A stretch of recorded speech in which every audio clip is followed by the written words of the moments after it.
yaro ka bar ta ka nemi wata, in ka kina ɗau alwashin sai dai uwar ka ta haifi wani.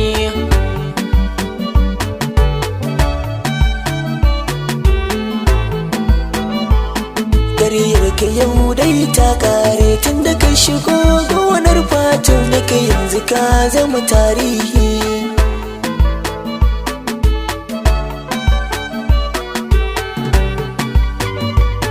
Yau na yi sa'a mai tsoka na samu bebi kyakkyawa, daga yanzu ta zama kaya na kowata bata ya zamgawa. Da kuskarin ka kula da ita ban so na ganta cikin yunwa, ko da hanjin biri ta kaso ku shiga dajin falgo ne. Na faɗa ba na ƙaunar ka, gabar ni in ce ga mai sona ko uwar ka ta haifi wani. Ƙarya kake ƙaramin kwaro a idanuna ka gaza sauro, agunta bebi mai sona ni kaɗai ne tauraro. Kafin na ɗauki mataki na kaware kamar nan kai gwauro, in ka ji za ka sha wahala sara a kai sai ka ture.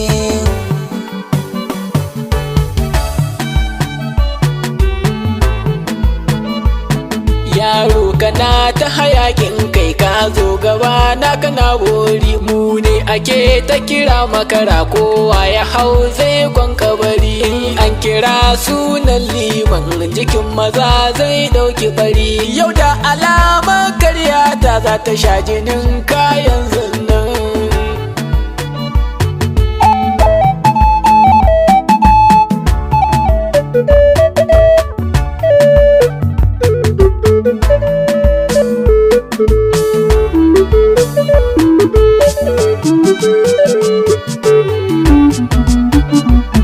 Ni na faɗa ka ki saurara, in ka ki ji mu zuwa mu gani. Yaran ka ne za su kai ka gida gaba su je neman magani. Na buga da manya sun kasa ni ake kira mai zamani. Ka bar mu ne mi tafiyar mu koko uwar ka ta haifi wani.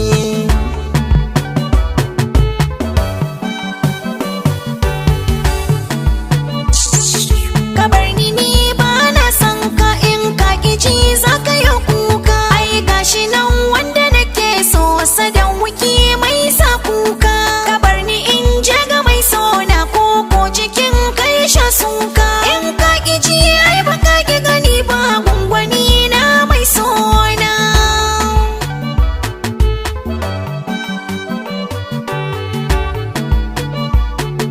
Da ke da shi a waje na bai wuce na sa ko a shara ba, kasa gaba ɗai ta san muni ake kira liman babba. Ko da ladan yau zai fi ka dan ka ibo wanda fakanka. Dube kama kamin yunwa ne za ka zo kai wa hauka.